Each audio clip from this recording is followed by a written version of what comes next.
Hello and a warm welcome to the NFL 2024 draft review episode of the Jefferson Mad Drinks podcast, the pod on a mission to normalise 8-team fantasy leagues. I'm Pete McManus, and in what is becoming a more and more regular occurrence now, I'll be in charge of hosting duties. And once again, joined by Ian and H to guide us through all of the review of the weekend's action. Hello, gents. Evening. Good evening. You even introduced us as well. You didn't even get a chance to say our own names. I know. Well, Didn't even get to say hello. The thing is, now we're on Fans YouTube. want to hear me. Now we're on YouTube. I was like, people can see our names. I was like, maybe we need to drop the name thing. And then I was like, maybe, I don't know. There's also people listening on podcasts. Yeah, it's a good point, to be fair. People can't read our names, and we're in big trouble, aren't we? Yeah. Did we enjoy the drink? No, however, we are still recording for Spotify, Google, Apple Music. Yeah. And they can't see our names. True. And they're where our real fans started. Yeah, that's true. So, did you enjoy the draft? For what I saw of it, yeah. I think the draft should start at noon US time. Yeah. On a Thursday when everyone's working. Yeah, I mean, if Goodell is serious about global expansion with the NFL, draft earlier. Yeah. Or invite us. Or invite us. Yeah. This is our play for 2025. Yeah, we're not bothered about UK audience in general, we're just bothered about the three of us. So if we can get there, put it on whatever time you want. Yeah. Right, with you. I stayed up and watched the first round, and it was one of those where I was like, I think I'm only going to make it to about pick 15-ish, roughly, when the Colts take somebody. And then it got to 20, and I was like, do you know what? I'm just going to watch the whole thing. And it's a long 4 hours. I don't mind telling you. From 1 till 5 in the morning is a long time. But yeah, I was quite pleased. How did you feel the Bengals did, Ian? I think overall we did okay. I mean, for me, the first 2 rounds especially, I mean, I know we address needs with a tackle and a defensive tackle, but, they're not the picks you want to see your team make, are they? They're not picks that make you go, yes, I'm buzzing with that. You want your receivers, you want your running backs. And we didn't get that. And I get it. I mean, we drafted to fill a need, but it just doesn't excite me. Pretty tight end in the end. We did, yeah. We got our tight end in the 4th round. And another one in the 6th, which I'm happy with. I'm more happy about the tight end we took in the 6th than the one in the 4th, which is a bit weird. And H, Texans? Yeah, good. It just needs picked what we need to. I really like the cornerback that we got, Lassiter. I think he's quite a talented player. Don't really get the tackle because we've got 2 of the highest paid tackles in the NFL, but I can understand it because between them they missed a lot of games last year. And then Kalen Bullock, the safety, I was high on Cade Stover. And then the other one that I quite like is Jawad Jordan, who's the running back out of Louisville, who was, if you remember on the last episode, I said I was quite interested to see where Guerendo ended up. Jordan was the RB1 in Louisville, so it'll be interesting to see how he does. But yeah, I think Guerendo probably had more hype because of his pro day and speed and being a big dude. Well, the bit you said about Guerendo, was that in the 2 minutes we gave you at the end of the episode where we weren't really listening? Yeah, pretty much, yeah. Right. It was when you said, H, go talk, do your stuff, and then go from there, and you two just stop listening. Ian, just a quick one. Is he your 5th round DB, Newton? I really like him. He's quite a solid. Yeah, he's quite a good player. I think the only reason he dropped as probably as far as he did is because he's a little bit small, which is a bit harsh because he's a pretty solid DB. I think he played all of his games at TCU. Was it TCU? the last 2 years. So he's a good player. Yeah. To go back to your point about drafting a tackle that you don't think you need, because we did it. We took Mims in the first round when we've just signed Trent Brown. We've got Orlando Brown on the other side. And I think if you're a team that's expecting playoff football, which you are now this year, you need that depth. Yeah, definitely. When you get to playoff time, and you get to the playoffs and your row line is banged up, you've got no chance. And I think what you've done by taking tackles just shows that we are trying to. We want to get to that playoff stage and we want to make a push. Yeah, I know there's a lot of people that were really annoyed by the pick. I'm not. I understand it. It's just like going back to your point as well. We're back and forward with like tennis, me and you at the minute. But but your point about it's not the superstar pick that you probably wanted, but you kind of drafting on need a little bit, or drafting on just shoring up, like Lassiter, Bullock, Stover, who were three of our, and Fisher for that matter, the tackle. Like all four of those, realistically, only really Lassiter is going to be a potential starter this year. The rest of them are for further down the line, and I think that's what the Bengals did as well, to be fair. I think Mims could get on straight away. I know you needed a tight end. Your tight end, Eric Hall's a good tight end, though. I know you said you weren't overly keen on him. Is it all like that? It wasn't all, was it? Yeah. It's what? Yeah. Yeah, we got Eric Hall, yeah. I think he's a good tight end. 10 o'clock. Yeah, he's like in the East. Yeah, Eric Hall's like 6'8". Like he's an absolute giant of a tight end. I think he'll be quite a good player. And also, if you think about the tight ends that have come out of Iowa as well, it could be an absolute monster for you. What about you, Pete, with the shoes? In terms of size, I can't remember if it was your first round pick or your second round pick here, but did you see that picture of? I think it was the first round pick of him at the combine stood behind all the reporters. He looks like an actual giant. No, but I've seen a video of him warming up for a high school game. Yeah. He's just he's an absolute monster. Yeah. There were some big lads drafted in that first round on Thursday. What about you in the Colts then, Pete? I was happy. I think if you'd have offered Chris Ballard the choice of all defensive players with the 15th pick of the draft, he would have snapped your hand off before Thursday night. So I think the fact that it got to that point, I don't know whether we were looking at defensive players or that was his plan all along. But I think the more it fell, the amount of quarterbacks, and we'll get on to that later in the show. But the way the draft sort of fell to him, I think he would have been delighted by that. So I know it wasn't everybody's first top defensive player, and I don't know enough about the defensive side of the game to comment, but you can't ask more for a GM than to be able to be in the middle of the first round, be able to have your pick of defensive players. So I was happy with that. And then he traded down in the second, and we still ended up with Adonai Mitchell, who was going in the first in a lot of people's mock drafts. And so we need a wide receiver. He's got great speed. He's not small. 6'2", 205. I did a bit reading today. 434 for his 40. I watched a few YouTube highlights because I was looking at he's got in college it was 15 yards per catch. I was like, it feels a little bit like he's just going to take the top off the defense and they're just going to use him for that. But there was a few highlights where he was used in the red zone and they were finding him. And do you know who he reminded me of? Which really got me excited because you know how much I love this guy, Tyler Lockett.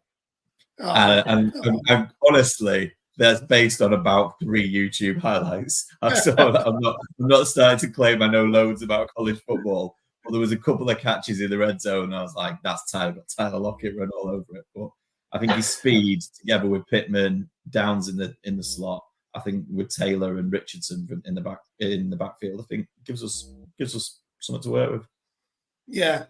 So with 5 minutes left in the first quarter, Tell me about which pick you're really excited about and which pick you are not excited at all about. Generally, Yeah, or in Colts your wise. Colts, yeah. The Colts, I'm really excited about. I'm gonna, because we've already talked about Mitchell. I thought the fifth round off, we had 3 picks in the fifth in the end. Our 5th round pick of wide receiver Anthony Gold, who is 5'8", 174 pounds. But I feel like there was a little bit of this going on. If you watched enough of it over the weekend, he had 2 punt returns for touchdowns in 2022, and he was quite clearly, it's like, let's bring him in and see what we can do. And I feel like there was quite a few picks, especially around that point where teams were looking at this new kickoff rule and all that sort of stuff and kind of going, we need someone with like ultra speed who's light, and because we're not going to use him as a wide receiver, we're just going to use him to return and try, and because nobody really knows at this point how that's going to pan out. But I feel like he's the sort of, he's not going to be any use for fantasy, but he might have a couple of touchdowns from kickoffs or punts. Yeah. Who are you not excited about? I mean, I don't know. Like I say, I don't know enough about the defensive side of the game to be not excited about anyone. I wasn't particularly excited about Laiatu Latu when we took him 15th overall, but I was just excited that we managed to get our choice. So that's not what I'm not really that excited about. The only other thing I'll mention is we went into it a bit like you just mentioned, Ade. We went into it needing the cornerback, and everybody expected us to take one in the first, and then obviously they've sort of moved into edge when they've had the pick of everyone, but they did pick up 2 quarterbacks, one in the 5th and one in the 6th. It was like, throw as many darts as you can late on at it and see what happens. I think, if you really want to push me for someone I'm not particularly excited about, Tanner Bortolini in the 4th as a guard, I'm like, who cares? Yeah, fair enough. Exciting, is it? Fair enough. What about you, H? I think the most exciting one is Kalen Bullock out at USC, who's the safety that we got. He's a player that we desperately needed because last year Jimmy Ward got injured quite a lot, and Jalen Petrie had a little bit of a down year for what he did on his rookie year. So it'd be nice to have, because with Bullock, he's one of those, he's not the biggest of safety, he's quite a skinny guy. So one of the reasons he dropped to the 3rd is because he was a bit too skinny for a safety, but he's a high safety, and it's a player that we don't have. So I'm really excited to see him. He's got an awful lot of picks for USC as well. And obviously when Caleb was on the field for them, he tended to be on the field quite a lot of the game as well. So he's got quite a lot of work. My least favorite, it's probably Jamal Hill, who's the linebacker out of Oregon, who we got in the 6th round.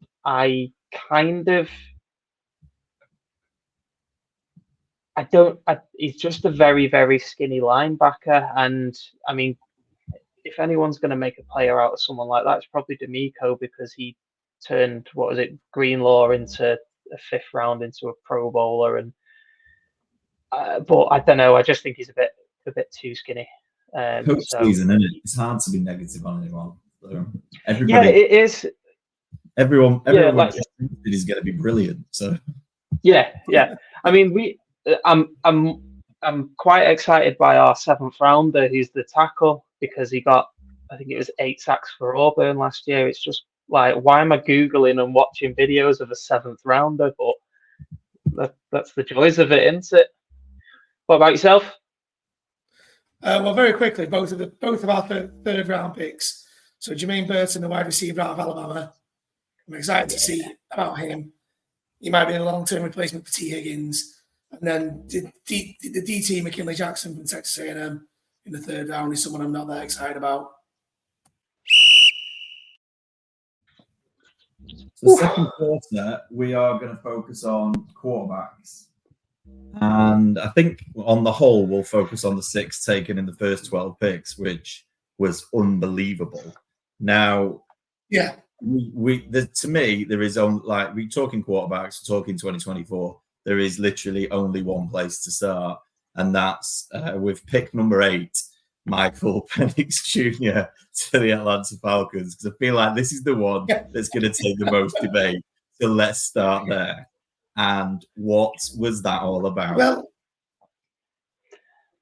Well, the one that we might want to debate, it falls outside of our brief, is we might want to debate why someone took a punter in the 4th round. Kickers are real people too. We're doing quarterbacks first. I know, but it's outside the brief. But yeah, what are the Falcons doing? I mean, I saw a meme go around and I sent it to you guys. Like, do the Falcons not know it's not a Superflex league? Yeah. But Penix was the oldest of the quarterbacks, wasn't he? They got drafted in the 1st round. By the time Penix is going to be, what, 26, 27? When he gets the opportunity after Cousins? And that's just mental. My thinking with it is, and I do understand it, and I will say this, I actually feel sorry for Penix because he has got so much grief over this pick, and everyone's slating like the pick and him, and he's got nothing to do with it. I think he would have wanted to go somewhere where he was a starting quarterback from day one, and I'm sure everyone will agree with that. Yeah, but my thinking is, and I heard someone say this, the reason that they would have taken the punt now is because this is probably the highest Atlanta is going to be drafting in the Kirk Cousins era in Atlanta. Because if you think about it, Kirk Cousins, with the weapons that he's got there, realistically, Atlanta should not be picking in the top 10. And I can understand it from that point of view, but I would have kicked the tires 2 years down the line. I get that, but there's ways that you can pick up quarterbacks along the way. There's different. The big thing for me was it smacked of the Falcons are feeling themselves a little bit too much. If you can go, or we'll use this 8th pick and we're basically set at all positions, so let's just get another quarterback in. And I get that if Kirk Cousins isn't quite what they think he was going to be, well, you shouldn't have given him 100 million without checking that. If he, if they need someone for in a couple of years' time, but you can't look at that. Let's just take, even if you just take, like I say, defensively, I don't think they're good enough. But you can't even look at their wide receiver room and go, they've got everything they need. They've got Drake London. And the second choice, as it stands, is Darnell Mooney. I was like, you had Rome Odunze or somebody like that in that 8th pick, and you are good to go. Do what the Bears did. The Bears didn't look at that and go, we've got Caleb Williams now. We've got more. Like, they're just adding weapons all the time and going, we are going for it. We are trying to get better. And it just felt a little bit like the Falcons, who haven't been very good for several years, instead of going, let's try and get good again, they were like, well, we're pretty much good again now, so let's just try and keep this going for as long as possible. It's like, you've not even won any games yet. Yeah. I also, I know I'm going off topic, but it is Atlanta related. I also think they were daft with their defensive tackle that they took. They was better players, and it's horrible to say that to Rico Row, because that's a great name, but it's just Scooby-Doo. Yeah. But there was Johnny Newton there, who was projected first. I think Atlanta had a shocking draft. I really do. I like Trice as a player, but I don't think he's going to change. He's not what they needed. I said it on the last episode as well. If I was the Falcons and Dallas Turner was sat there, it'd be the quickest pick I make. And I mean, Dallas Turner ended up going 17 to the Vikings, which just seems a bit mad for me. But I understand. I've mentioned Latu. Latu's a good player, but to see those defensive rushes not go in the top 10, it just seems a bit daft. But that's the quarterback effect. Like, quarterbacks are the ones that are gonna, make or break you, essentially, because they're the ones that touch the ball every offensive snap. I think that's it. They could have traded down. We've seen loads of analysts rank the Falcons as the worst draft, haven't we? Yeah. Yeah. They could have traded down and still taken a proper game changer on defense. And it was like, why would you do that? And anyway, let's move on. It's 5 minutes on Michael I do feel sorry for him though. I do feel sorry for him. Yeah, I mean, he's earning a shed load of money. I don't feel that sorry for him. Caleb Williams went number 1. The only thing I want to say about Caleb, and I wanted to get your thoughts on it, was I didn't realize this until last week, and I'm sure you've seen this stat. But did you know the Bears have never had a 4,000 yards in a season quarterback? Yeah. Yes. Yeah. Do you think with everything he's got around him, that changes in 2024? Yes. No. I think it's 2025. He is that good. Like, he is amazing to watch. I think he's got all the weapons to do it. But it's quite a feat for a rookie to do that kind of figures. 4,000? When was it? He stays fit. Stroud got to 4,000 in less than 15 games. And I know Stroud's good. I'm not playing him down in any way, but I'm like, if he can get there in 14, 15 games, I'm sure that if Williams is half as good as he's supposed to be, with all of those weapons around him, he should be able to get to 4,000. Yeah, I think you can do it. 1 minute. What was... surely that's a lot in it for a rookie? No. How many rookies have got to 4,000 yards? I don't know. I don't have that stat. Stroud got there, and I'm pretty confident Herbert got there. Herbert definitely did. I reckon Cam did as well in his first year, but I don't think there's been many more that have done it. Of course, you reckon Cam did. Cam definitely did. Cam had one of the best rookie years going, and he was a monster, and he's amazing. Yeah. I saw this should be in the NFL. Cam Newton, who referred to former USC and now current NFL superstar as Jordan Jefferson on Thursday night. Yes, I caught that as well. Yeah. Nice one. Yeah, fantastic. There is a player called Jordan Jefferson. That together by the Jacks. That together with David Carr suggesting they wanted a big take for him, but he was like Marvin Harrison might fall out of the top 10. That's like good one. Yeah, nice one, mate. See you later. Right, so that's Caleb. Any thoughts on Jaden Daniels or Drake May that we want to bring up before we're going to quickly through this section? So they were the kind of picks that everyone expected. Yeah, the only thing on Drake May is that nothing screams we don't have much confidence in you. The team taking the second quarterback in the 6th round. Mm. When they took I disagree Joe Milton. with that. I thought the Patriots, they've obviously been burned by Mac Jones, Bailey Zappi, terrible. And they've taken 2 and they've gone, well, one of them's got to work. Well, you wanted Drake May to go high, Paige. So are you now happy that he's a Patriot? I'd rather him go to the Commanders, but I don't mind the 2 wide receivers that they got in Polk and Baker. I think they're going to help him out. Could you ever imagine saying that 5 years ago? I'd rather someone go to the Commanders than the Patriots. Yeah. No, definitely not. You couldn't ever imagine saying that, could you? No. I mean, I like what the Commanders did. I think the Commanders had probably the most underrated draft out of everyone. I really do. I think they've got their franchise quarterback. They've got a defensive tackle that is an absolute stud. It was somebody that should have gone in the 1st. They've got a cornerback in the 3rd that should have gone in the 2nd. And then they throw in one of the better tight ends, which is a big positive because they've just lost Logan Thomas. And then they've got a wide receiver in Luke McCaffrey, who, if he's anything like his brother, he might be quite a good little player, to be fair. But I really like what the Commanders did.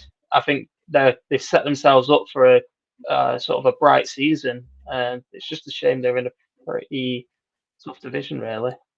Do you know what? I really enjoy presenting this pod, but you don't make it easy when I ask you what you think about Drake May, and your answer is, I thought the Commanders had a really good draft. And then go on the defensive players. Your initial question was, do you want to talk about Jaden Daniels and Drake May? That was your first question. Drake May, I think I don't like him at the Patriots, but it's where he was drafted. He was the third quarterback. Fact, like I had him a second, but I understand people going with Jaden Daniels. I get it. I think the Patriots have given him 2 wide receivers that could potentially help him. They've also addressed a couple of positions on the offensive line, so he's got a good solid base. And to be fair, he's got a decent backup in Milton, who's got an absolute rocket for an arm, and he can rush a little bit, Milton, but I don't see him getting on the field over me myself. I know you like to wind me up, Ian, but let's move it on to JJ McCarthy. I'm going to be honest, this pick broke me a little bit because I got 7-1 on him not going in the top 10. And when we got to 10 and it was the Jets, I was like laughing. And then the trade thing came up and I was like, not laughing. I was like, unbelievable that they would, they've sold that. The Broncos and the Jets between them, or the Raiders or somebody has sold them down the river. And the Vikings gave all of that up just to move up one spot. But he ended up where everybody expected him to end up. And I think he's got every opportunity to be successful there. Yeah, I think for a quarterback that wasn't in the top 3, from a fantasy perspective, I'm really excited about JJ McCarthy. I think he could have a big year straight out of the blocks. Yeah, I think he's got the best landing spot, like out of them. You've got stud wide receivers. Williams, I'm more excited about JJ McCarthy than Jaden Daniels and Drake May. I think his fantasy value is higher than those two, especially Drake May. Well, I mean, you say that, but who's JJ McCarthy got that can compare to Joanne Dotson? Jaden Daniels has slightly got the edge there. Yeah, I'm sure he has. That's without Scary Terry. And finally, we should talk about the last one of the big 6, Bo Nix, who is another one who went a lot higher than expected, but Bo Nix to the Broncos in what is becoming one of the least exciting QB rooms that has ever taken place in the NFL.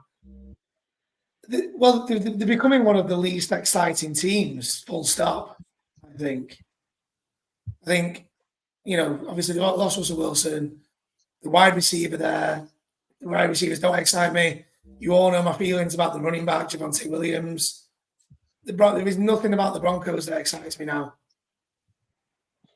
The Broncos, they also did a couple of nice picks, like Troy Franklin had been projected to go in the first round by a few people. He lands to them in the second pick of the 4th round, something like that. Like that's it was a big drop for him. And then they also pick up the running back out of Notre Dame, the Estienne, who's seen as a 3-down back. So I don't mind it, I suppose, but yeah, it's like you say, the Broncos just aren't. It was sensible, as much as I don't think sexy. Bo Nix was a reach, but teaming him with Franklin and bringing them back together, it's like if you're going to have any chance of putting your passing game together, that's a good start. Like, at least you've definitely. The two of them, they know each other from college. I mean, no one's expecting them to be the next Joe Burrow and Jamar Chase, but let's face it, they've got a chance, haven't they? Yeah, I think one quarterback that was drafted lower down that might see some game time this year is probably Spencer Rattler of the Saints. Yeah, I agree. He's obviously the long-term replacement of Derek Carr. With Derek Carr's injuries last year in his shoulder, Spencer Rattler might get a chance this year. Yeah, got a chance. Yeah, Spencer Rattler I think he's an underrated player. I don't understand how he dropped quite so far, and I know a lot of people have talked about QB1, but it seemed a bit harsh, to be honest, because he's clearly not that same person anymore. And yeah, I could see him taking reps at QB1 there. Yeah. Right, wide receivers. I really like the fact that the Cardinals didn't overthink that pick. It just felt like there was all these rumors that they could trade down, and if somebody wants to come up for a quarterback, they might give up that. And I was like, at some point, because they did it last year, I was like, at some point, you've got to stop trading down and gathering picks and start picking players. Otherwise, you're not going to get any better. And I think it's a great landing spot for Marvin Harrison. I think it's a great landing spot for Kyler Murray. And I'm back in on the Kyler Murray train. And I think, but I'm back in for one season because I think this is it now. This is his opportunity. He's got, he showed a little bit under the coach last year. He's got a proper wide receiver now. They probably need to add somebody else and give them a little bit of help. So I don't think Michael Wilson's good enough on his own. No. But I did like the landing spot for Harrison. Yeah, I think pairing Harrison with Trey McBride gives Kyler Murray two really good weapons. Michael Wilson, still unsure about. Could he have a breakout year this year? Maybe. I'm not confident. I've got him in one of my dynasty teams. I don't hold much value for him, if I'm honest. I think they do need to look at free agency and trades now to try and bring someone more established in. Yeah. To be fair, I forgot about McBride, and I'm a big fan of his. So you're right. Yeah. He's got two proper weapons there. The two after that, I couldn't have been less excited about their landing spot. So Malik Neighbors, honestly, in the top 10, other than maybe the Titans, I couldn't have picked a worse team for him to go to. And it was kind of expected, but it feels a bit like they're chasing the next Odell Beckham Jr. and they just haven't. I don't rate Daniel Jones. So I just don't think they've got the quarterback to turn him into a decent player. Well, there were the rumours about the Giants trading up for a QB, wasn't there? I mean, they've obviously given Daniel Jones the bag, so they've got to stick with him. And they've got to give him the weapons. He's got Wan'Dale Robinson, and that's it. Yeah. Just on that, so apparently they really wanted Joe Alt. So Schefter was on the McAfee show today, and one of the first things that he said was it was actually the Giants that started the rumors that they were going to trade. They were going to take a quarterback to try and get one of the quarterback needy teams to jump and trade with the Chargers, so they could select Joe Alt. So they weren't even interested in Neighbors until he fell. Really, I hate the landing spot for Neighbors. I really do.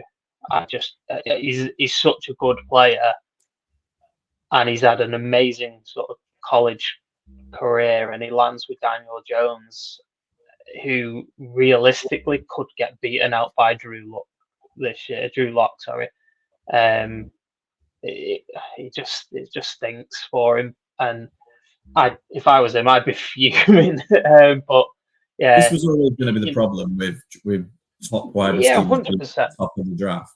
But you were just kind of looking at it going, just if he goes to the Chargers instead of the Giants, that's a whole different world. You're just looking at him completely different, aren't you? Yeah, absolutely, definitely. And I think I'm not. I'm just going to say I'm not a massive fan of the Odunze one either. I think long term, I think he might be good, but I was like short term. That's a lot of fantasy wise that for next year alone. If we're just talking fantasy, there's no doubt he makes the Bears better. He makes Caleb Williams better. But in terms of his production as a fantasy wide receiver, if you're drafting him for third, fourth, fifth, and dynasty, depending on what sort of league it is, you're probably drafting him and then sticking him in your taxi spot or hoping for a couple of games towards the end of the year. Because if Keenan Allen and DJ Moore stay fit, together with Cole Kmet, that's a lot of options. Yeah, for fantasy, I'm avoiding Odunze all day. It's Jackson Smith and Jigba all over again, isn't it now? Given the players he's playing alongside. I mean, I think I'd rather take Neighbors than Odunze. At least Neighbors he's going in there as a true wide receiver one, and he should see a load of volume. Odunze he's going to get scraps. Yeah, and he might do loads with that. But I'm a big fan of volume, especially in PPR leagues, which most of ours are. You want your receivers getting targets, and Odunze's not going to get that at the Bears. No, that said, I really liked Brian Thomas' landing spot. Like he dropped a little bit further than expected, and I was like, when the Jags traded down and still managed to get him, I was like, as much as I don't want, obviously, in the same division, I don't want to big up the Jags too much, but I think that was exactly, after losing Calvin Ridley, that was exactly what they needed. Yeah. I think he's a big time player as well. Like, he's the deep threat that the Jags will need, and he's got a solid enough receiver around him in Christian Kirk, who had another pretty solid year. Nothing special, but I quite like his landing spot, and it's just kind of similar with the Marvin Harrison Jr. I think when you've landed in a spot where they have a franchise quarterback, it makes that player a little more attractive in terms of your fantasy value. And Brian Thomas, for me, is maybe slightly above Neighbours and Odunze this year, just purely because of his landing spot, which is mad. This year I get, but in Dynasty? No, Dynasty, no. Dynasty, I'd be in on Neighbours. I mean, I haven't got a high enough draft pick for either of them, but maybe in terms of some trades that get sent your way, then not horrendous trades like you send me. Oh so we're not starting this again. I'm going to put this on social, and I'm it's horrendous. See what the general consensus is. Okay, Brian Torres is a good landing spot. He's got a franchise quarterback. You can build a chemistry with him, and I think he's good. He's in a good place there. I know, but what about Gabe Davis? What about him? Yeah, how's he going to get his 30 points with Brian Thomas on the field? We get them all in one game, so he'll still get them. Yeah, you just got to pick which game it is. I think there is. I think it might be the end of Zay Jones, though. I'm not sure Zay Jones has got much to offer moving forward. And that might be it. I think when a team goes out and brings a couple of players like that in, that might be you being told where to go. So the next wide receiver taken was Xavier Worthy, which was kind of obvious, I suppose. There was a lot of links to him, and he's either going to be the next Sky Moore or he's going to be the next Tyreek Hill. So or something in between.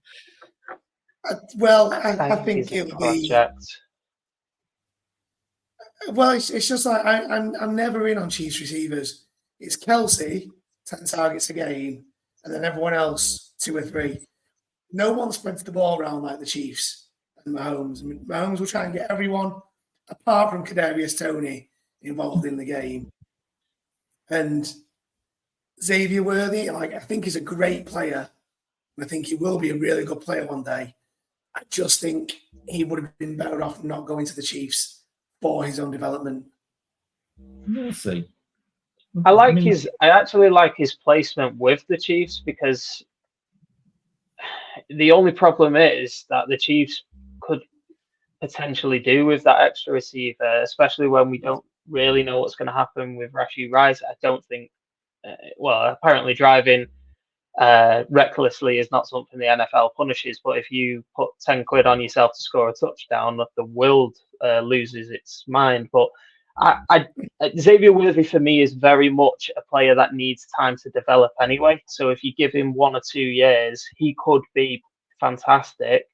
But he out of the two, and I said this the other episode as well, Anodyne Mitchell for me is more the polished receiver than the one that would start sort of week 1 over Xavier Worthy. But also Xavier Worthy, his actual routes are far better than just a go guy. And I know he's got the speed and everything like that, but if you watch his college highlights, a lot of the sort of the hard work he does around, simple slants, and there's an out route that he ran. I can't remember which game it was, where he breaks the ankles of the DBs. Like he's more than just a speed guy, but I just think he needs a bit of fine tuning. And if anyone's going to do it, it's Andy Reid as well. I will say that that man can make anyone end up being fairly good on offense. So before we've still got 5 minutes, but before we run out of time in this quarter,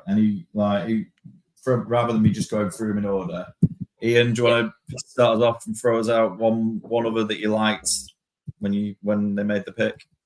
Well, the next 4, actually, I'm very excited about. So Ricky Purcell and the Niners. Don't know what's going to happen with Debo or Ayuk, whether they're going to be there. Purcell has a decent shot at getting a load of targets.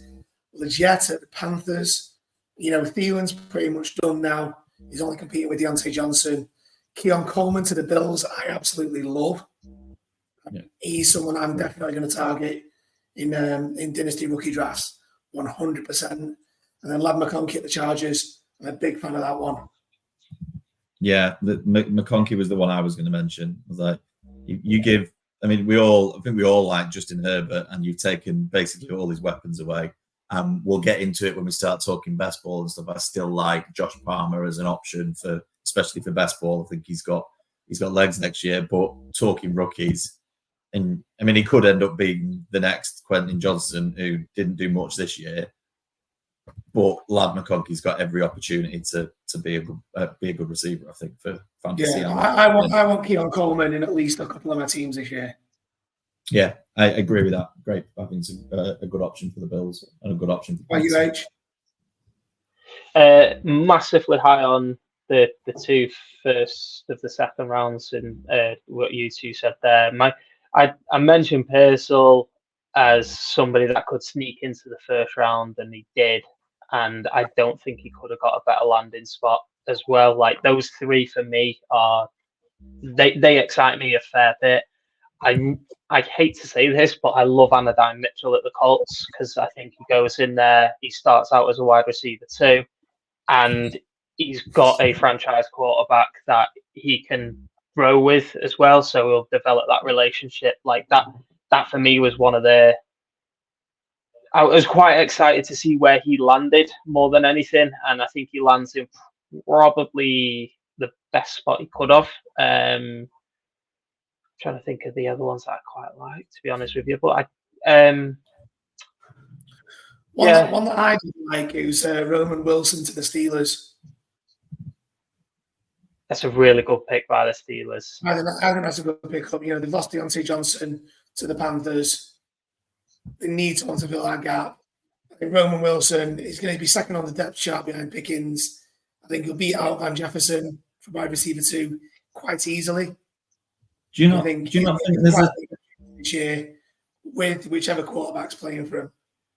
Do you not think the Steelers lost their mind a little bit, and they were just like, anybody call Wilson, bring him in? Like, we'll draft 2 Wilsons. We've got Russell Wilson. They've just got a little bit like somebody. The Steelers had a great draft. The Steelers had a great draft. They sat there watching the shirt printing shop. They sat there watching Castaway, and they were like, Wilson. That's it. Anybody. They got a load of Wilson shirts printed up already. They just need to put the numbers on now. It's all about efficiency. Yeah. Coming off the Steelers, I remembered the other player that I was very, very happy with the landing spot for him. And again, it was someone I spoke about last week, but it's Malik Corley, who ended up at the Jets. And he goes as potentially wide receiver 2, wide receiver 3, depending on if Mike Williams gets fit or not, with Garrett Wilson. But he's known as the Yak God, and he's brilliant. He's absolutely fantastic to watch. Go watch his highlights. He's out of Western Kentucky, but he's a fantastic. I think he's got a great landing spot. And depending on Mike Williams, he could potentially end up as wide receiver 2 there, which is not a bad place to go when you've got Aaron Rodgers throwing you the ball. Rodgers will still want to keep Alan Lazard involved. Yeah, probably. Lazard's been cut, hasn't he? I think the only other one I want to mention, you've already, and we've got like 10 seconds. So you've already mentioned him, but anyone who writes off one of the McCaffreys is an idiot. So it's like he's going to drop deep enough in dynasty drafts that I will just be taking punts on him because he's called McCaffrey.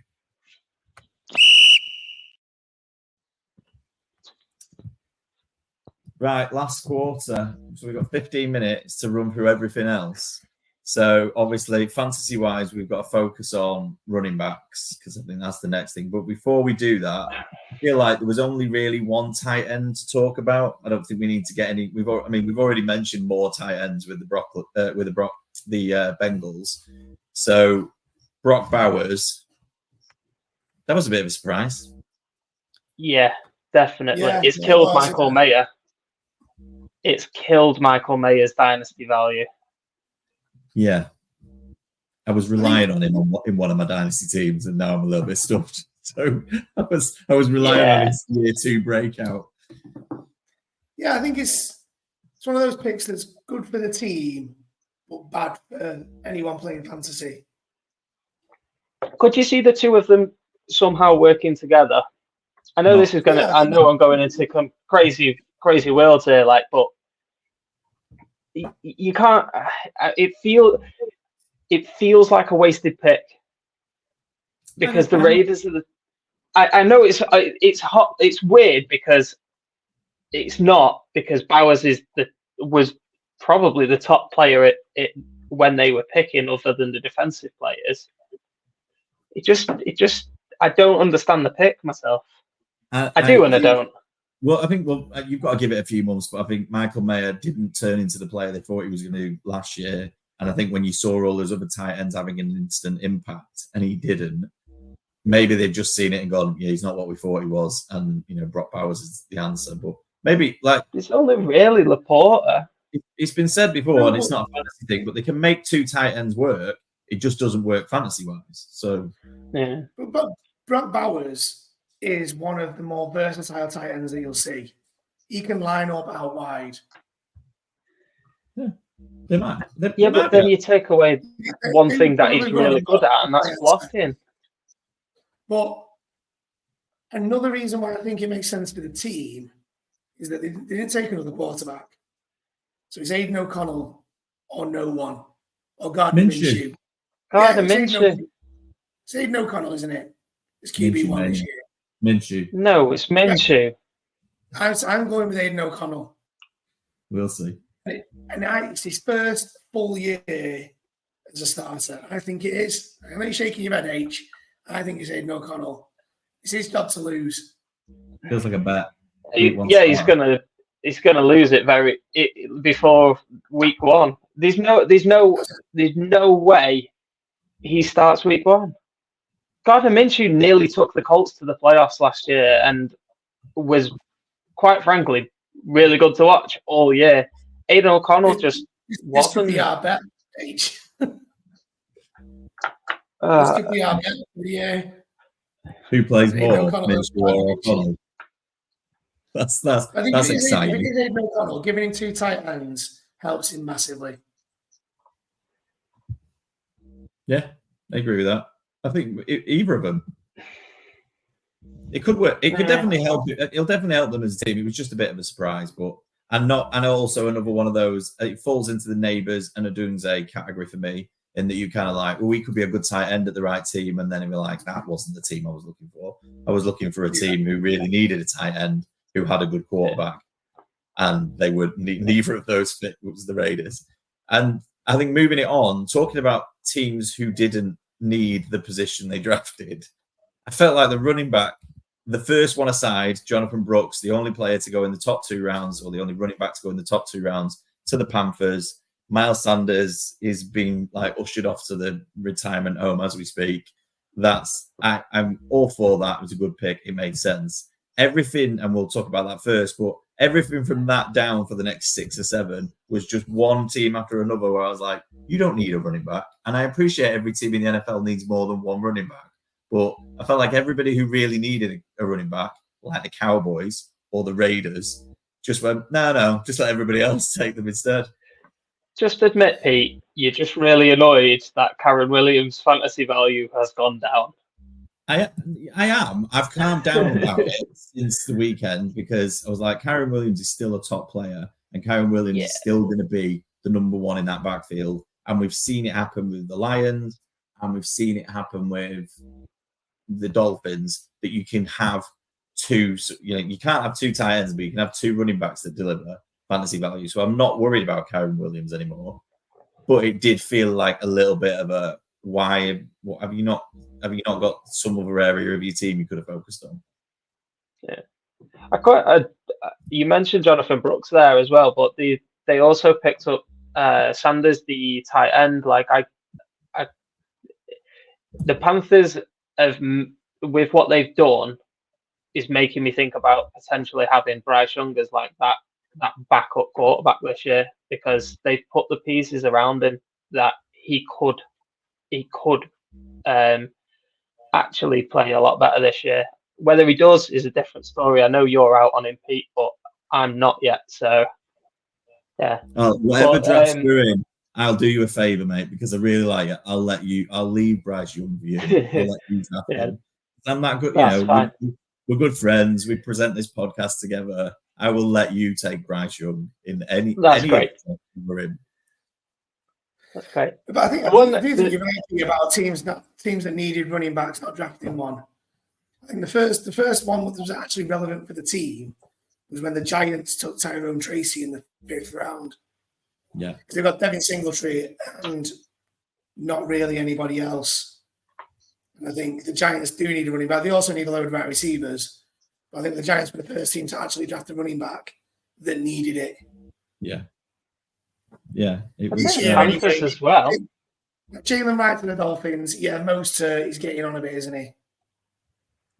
Yeah, and I think once you get, there is an element of, we're looking at these because it wasn't a very good running back draft. So we're not talking about we're only talking about one player who went in the first 2 rounds. You've only got 4 players who went in the first 3 rounds. So it's like most of the players we're talking about are 4th round and beyond, which I don't know whether it's just an element of the way they break it out. But by the time you get to Saturday, you're like, are they that relevant? Like 4th, 5th rounders? They're not.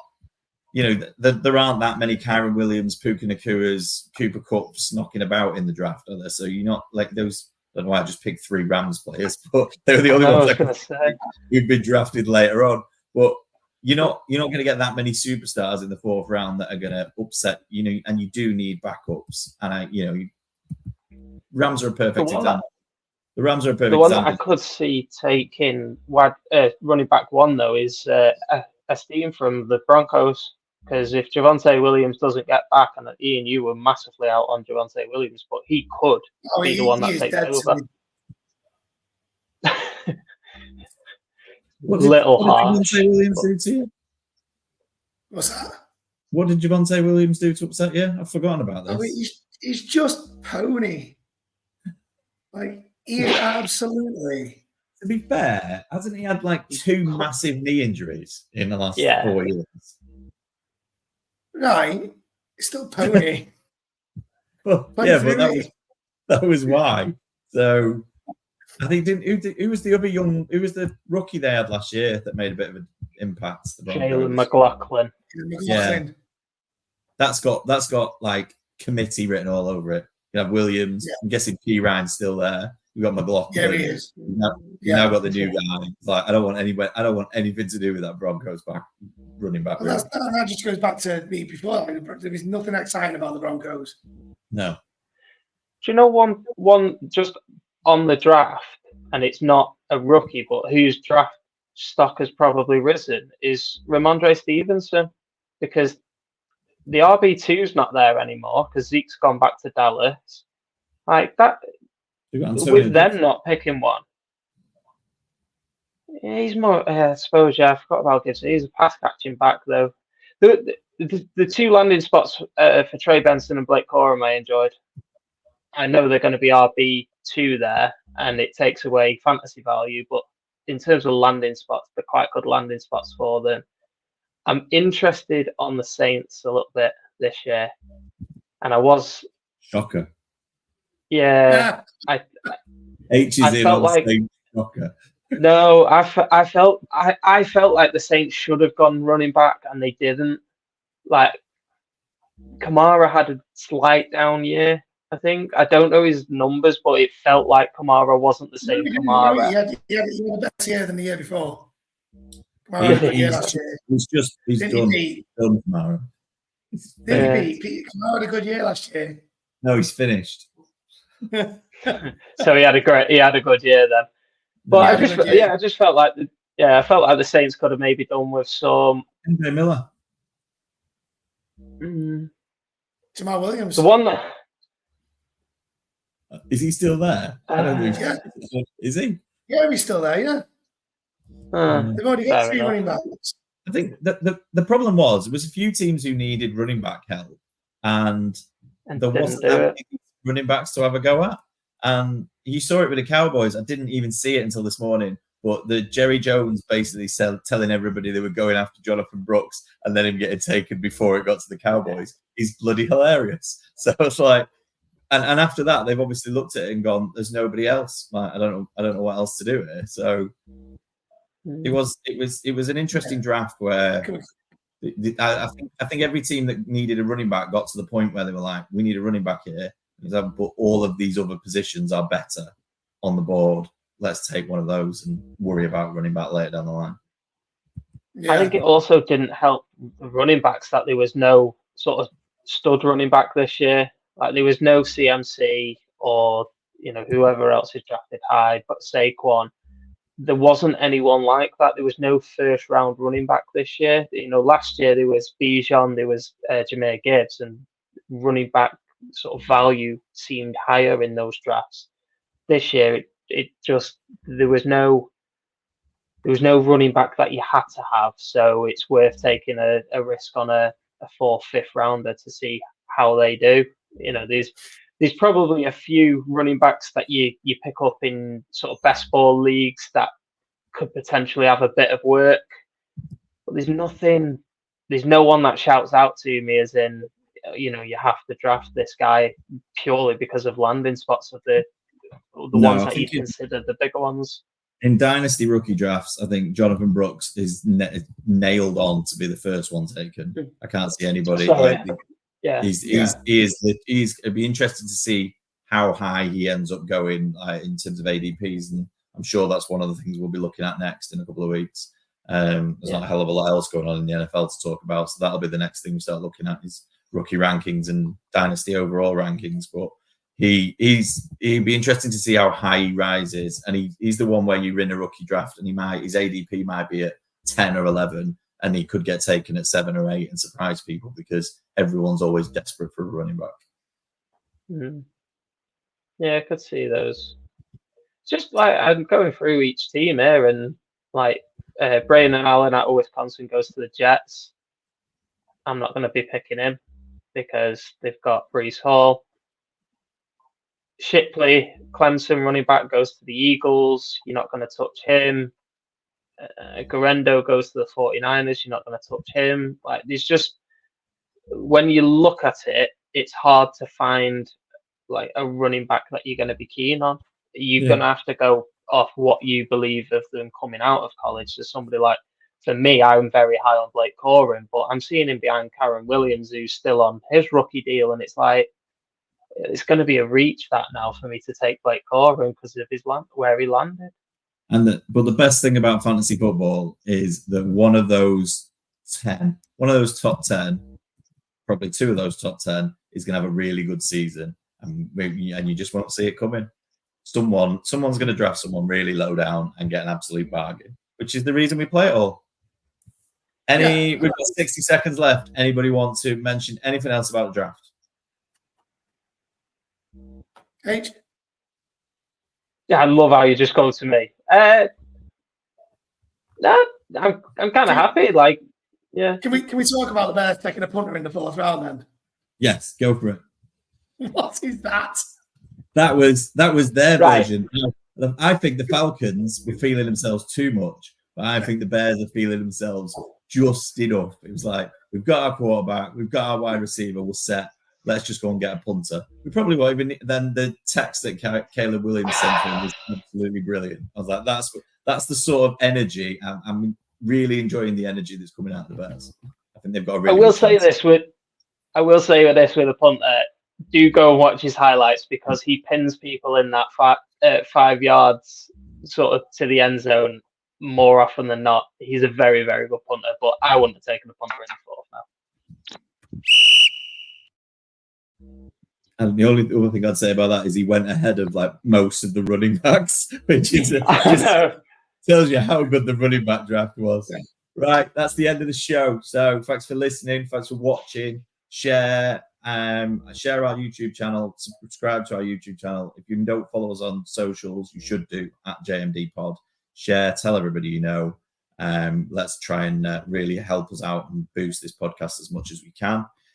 Yeah. The next big thing in the NFL calendar, as far as I can tell, is the schedule release, which is usually 2 weeks after the draft, so it should be next week. Which is not in itself is not that exciting, but when you haven't got anything else to look forward to, it's pretty exciting. So we're not going to have a podcast. We're not going to have a podcast to talk about it, but it will be probably the next time we talk. That will be the biggest news. Well, we are officially in mock draft season now, aren't we? Yeah. So everyone should be in leagues, getting invited to leagues, trying to get into leagues. Yeah. With that comes the fun of mock drafting.